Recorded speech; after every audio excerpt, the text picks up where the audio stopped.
I want to talk about something today that nobody is really discussing honestly. The 2026 World Cup starts on June 11th, in just a few days. And this should be the happiest time for football fans around the world. The biggest tournament on earth. 48 countries, billions of peoples watching. But this year, something is happening that has never ever happened in the entire history of the World Cup since 1930. For the first time ever, a host country is at war with another one of the participating teams. The United States, hosting the World Cup, is at war with Iran. Let that sink for a second. I want to talk about this as a Muslim, as someone who cares about what's right, and I want to do it honestly, without hate, without politics, without taking sides in a way that divides people further. Because I think there are things happening here that go beyond football and beyond politics. And somebody needs to say them out loud. So let me first tell you what actually happened, because I think a lot of people don't have the full picture. On February 28th of this year, the United States and Israel launched military strikes on Iran. The strikes killed Iran's supreme leader and dozens of top officials. Over 1,200 people have died since the war began. More than 12,000 have been injured. Iran responded with missiles, drones, strikes on Israel, USA bases across Middle East and on countries like Qatar, Kuwait, Bahrain, and others. This is currently a ceasefire, but it is described as uneasy. Nobody is certain how long it will hold. And in the middle of all this, the World Cup is starting. Iran qualified for this World Cup fair and square. They earned their place. Their players trained for years for this moment. And now those same players, those young men whose only job is to play football, are sitting in Turkey doing visa interviews in the US embassy just to be allowed to play for their country. Think about that, what it means for a human being. You're a football player. You trained your entire life for this. You're qualified. You made it.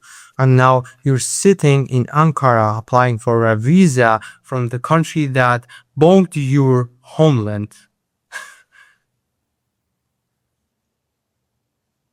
Waiting, not knowing if you will be allowed in, while your people back home are living under the shadow of war. One of the Iranian players, Mohammad Ghorbain, 24 years old, going to his first ever World Cup, said something that think about it a lot. He said, "We know our people have been going through a lot of difficulties throughout the war, and we are going there for them to get the best results for their joy." That young man is carrying something on his shoulder that no football player should have to carry. And as a Muslim, I feel that deeply. Because in Islam, we believe in adl, justice. We believe that the innocent should not be punished for the decisions of the powerful. We believe that human dignity matters, regardless of nationality, regardless of politics, regardless of which flag you carry. And what is happening to these players and to the Iranians people watching from home in cinemas because they cannot travel to US, that is dignity issue. That is justice issue. Now, I want to be careful here. I want to be careful here because I'm not here to tell you who is right and who is wrong in this war. That is not my place. Wars are complicated, politics are complicated, and I don't have all the information that leaders have when they make their decisions. But here's what I can say. As a Muslim, as a human being, regardless of the politics, war always hurts the people who had nothing to do with starting it. The Iranian football players didn't start this war. The Iranian fans who can't travel didn't start this war.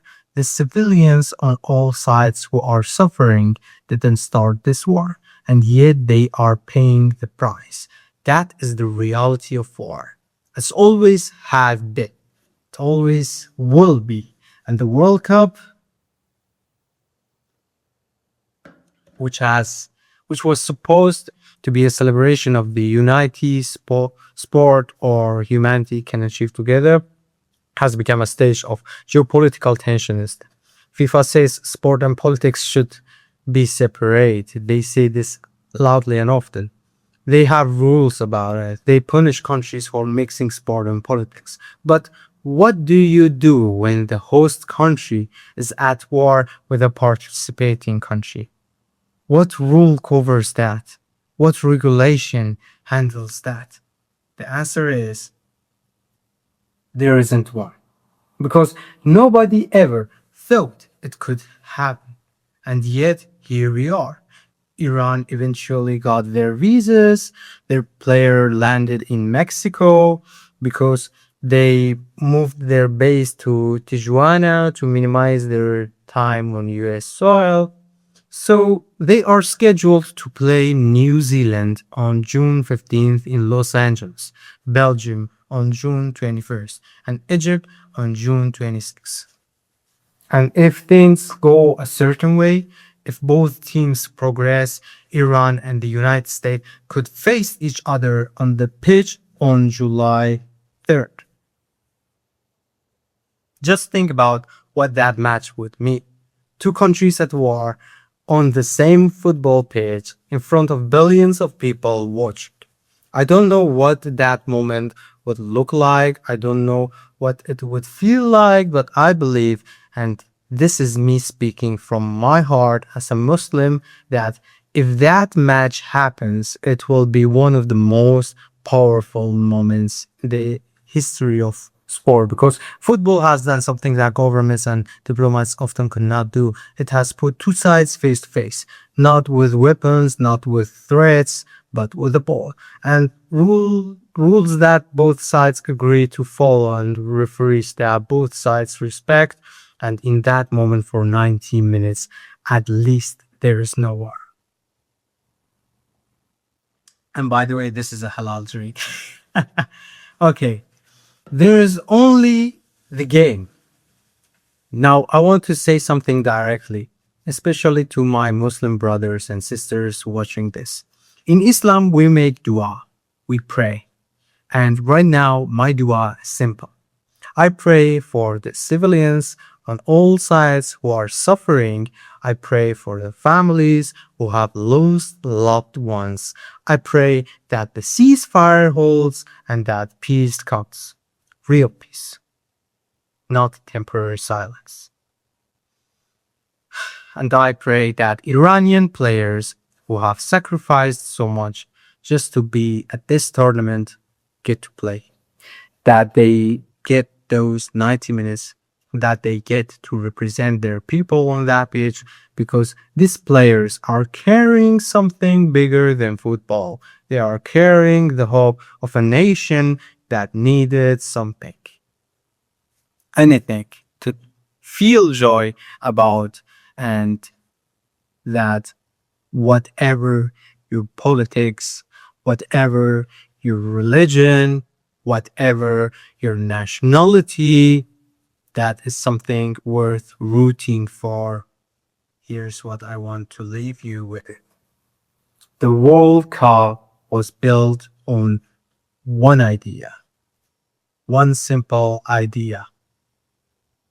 The sport could bring the world together. That for a few weeks every 4 years, the border could count down and we could just be human beings watching other human beings compete. That idea has never been tested more than it is being tested right now. Whether it survives this, whether football can still be football in the middle of a war, that's the real game being played this summer. Not just on the pitch, in the world. I will be watching and I will be making dua. Tell me in the comments, wherever in the world you are watching from, how do you feel about all this? As a football fan, as a Muslim, and as a human being. I want to hear from you. Subscribe, and I'll see you in the next one. By the way, this is we call it Tiger. You know, it's more like a Red Bull. So it's a lot.